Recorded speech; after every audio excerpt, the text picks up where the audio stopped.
తాకట్లో ఉన్న మీ బంగారాన్ని విడిపించి ఆ రోజు ఆన్లైన్ రేటుకి కొంటాం. Sharma gold company.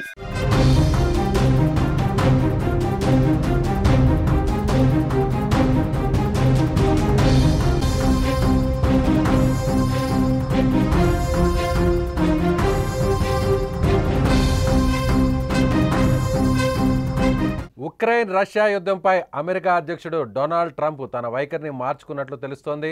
ఇప్పటిదాకా శాంతి మంత్రం జపించిన ట్రంప్ ఇకపై రష్యాను ఒత్తిడిలోకి నెట్టేందుకు ప్రయత్నాలు ప్రారంభించినట్టు తాజా పరిణామాలు చెబుతున్నాయి. జూలై 4న ఉక్రెయిన్ అధ్యక్షుడు వ్లాదిమిర్ జెలెన్స్కీతో జరిగిన ఒక ప్రైవేట్ సంభాషణలో అవసరమైన ఆయుధాలు అందిస్తే మాస్కో, సెయింట్ పీటర్స్బర్గ్లతో సహా రష్యా లోపల దాడులను తీవ్రతరం చేయగలరా అని ట్రంప్ ప్రశ్నించడం వెనుక రష్యాపై భారీ దాడికి ట్రంప్ ప్లాన్ చేస్తున్నట్లు స్పష్టంగా కనిపిస్తోంది.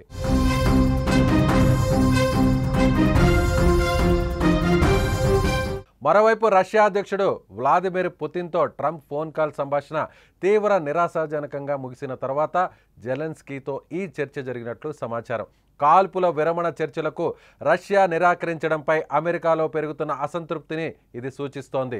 రష్యాను నేరుగా ఎదుర్కోవడానికి వెనకడుగు వేస్తారన్న ట్రంప్ మునుపటి అభిప్రాయానికి ఇది భిన్నమైన వైఖరిగా భావిస్తున్నారు. రష్యన్లకు ఏదో విధంగా బాధ కలిగించి వారిని చర్చలకు రప్పించడమే ట్రంప్ కొత్త వ్యూహమని అంతర్జాతీయ నిపుణులు అంచనా వేస్తున్నారు. ఇదిలా ఉంటే అమెరికా దీర్ఘశ్రేణి ఆయుధాలను ఉక్రెయిన్కు అందిస్తుందా లేదా అనేది స్పష్టంగా తెలియకపోయినా రష్యా భూభాగంపై మరింత దూకుడు దాడులకు పాశ్చాత్య దేశాలు మరియు అమెరికా విధాన రూపకర్తలతో మద్దతు పెరుగుతున్నట్లు తెలుస్తోంది. ఉక్రెయిన్కు కొత్త ఆయుధాలను అందిస్తామని ట్రంప్ బహిరంగంగా ప్రకటించడం, అలాగే 50 రోజుల్లో శాంతి ఒప్పందం కుదరకపోతే రష్యా ఎగుమతులపై, కొనుగోలుదారులపై ఆంక్షలు విధిస్తామని బెదిరించడం వంటి పరిణామాలు మాస్కో మొండి వైఖరి కారణంగానే చోటు చేసుకున్నాయని విశ్లేషకులు చెబుతున్నారు. మొత్తానికి పుతిన్ను లేపేసేందుకు ట్రంప్ పక్కా ప్లాన్ చేస్తున్నట్లు దీన్ని బట్టి చూస్తే స్పష్టంగా కనిపిస్తోంది.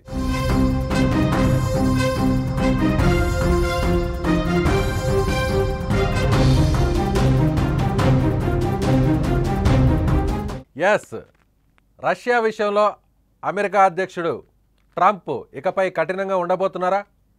నేరుగా రంగంలోకి దిగి రష్యా ఎంత చెప్పినా కూడా శాంతికి ఒప్పుకోవాలి, శాంతి చర్చలకు రావాలి, కాల్పుల విరమణకు ముందుకు రావాలని పదే పదే కోరినా కూడా పుతిన్ వాటిని లెక్క చేయకపోవడంతో, బేఖాతరు చేయడంతో ఇప్పుడు ట్రంప్ ఏం నిర్ణయం తీసుకోబోతున్నారు?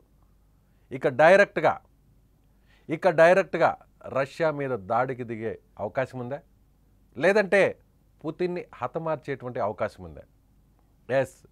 అంతర్జాతీయంగా విశ్లేషకులందరూ కూడా ఇదే భావిస్తున్నారు. ఇకపై రష్యా చేసే దాడికి నేరుగా తామే రంగంలోకి దిగి ఖచ్చితంగా రష్యాని కంట్రోల్ చేయాలి, రష్యా మీద ఒత్తిడి తీసుకురాకపోతే రష్యా ఇంకా శృతి మించుతుంది, యుద్ధాన్ని ఇలాగే కొనసాగిస్తుంది అని ట్రంప్ భావించారా? అందుకే ఇలాంటి కఠినమైన నిర్ణయం తీసుకుంటున్నారు. ఒకవేళ నిజంగా అదే జరిగితే అమెరికాకు రష్యాకు మధ్య యుద్ధ వాతావరణం యుద్ధం మొదలైతే మూడవ ప్రపంచ యుద్ధానికి దారి తీసే అవకాశం ఉందే. రష్యాకు ముఖ్యంగా రక్షణ పరంగా, సైనిక సంపత్తి పరంగా చూస్తే, ఆయుధాల పరంగా రెండు దేశాలు కూడా శక్తివంతమైనటువంటి దేశాలు. అధునాతనమైనటువంటి fighter jets, missiles, nuclear bombs, nuclear weapons, army పరంగా, ఎయిర్ ఫోర్స్ పరంగా, నేవీ పరంగా, ఇలా ఎందులో చూసినా కూడా అమెరికాకు రష్యా కూడా అదే స్థాయిలో ధీటుగా సమాధానం ఇస్తే ఏం జరుగుతుంది? ప్రపంచం మొత్తం అల్లకల్లోలంగా మారే అవకాశం ఉందా? అదే రష్యాకు ఇప్పుడు మిత్ర దేశంగా ఉన్నటువంటి చైనా సపోర్ట్ చేస్తే, అమెరికాకు వ్యతిరేకంగా సపోర్ట్ చేస్తే మూడవ ప్రపంచ యుద్ధానికి దారి తీసే అవకాశాలు చాలా స్పష్టంగా ఉంటాయి.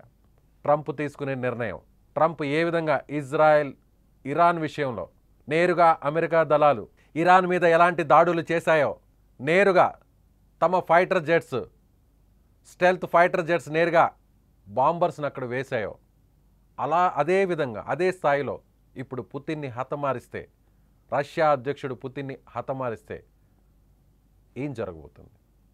పెను ప్రమాదం ముంచుకు రాబోతుందా ప్రపంచానికి? చూద్దాం. మీరేమనుకుంటున్నారు? మీ అభిప్రాయాన్ని కామెంట్ రూపంలో తెలియజేయండి.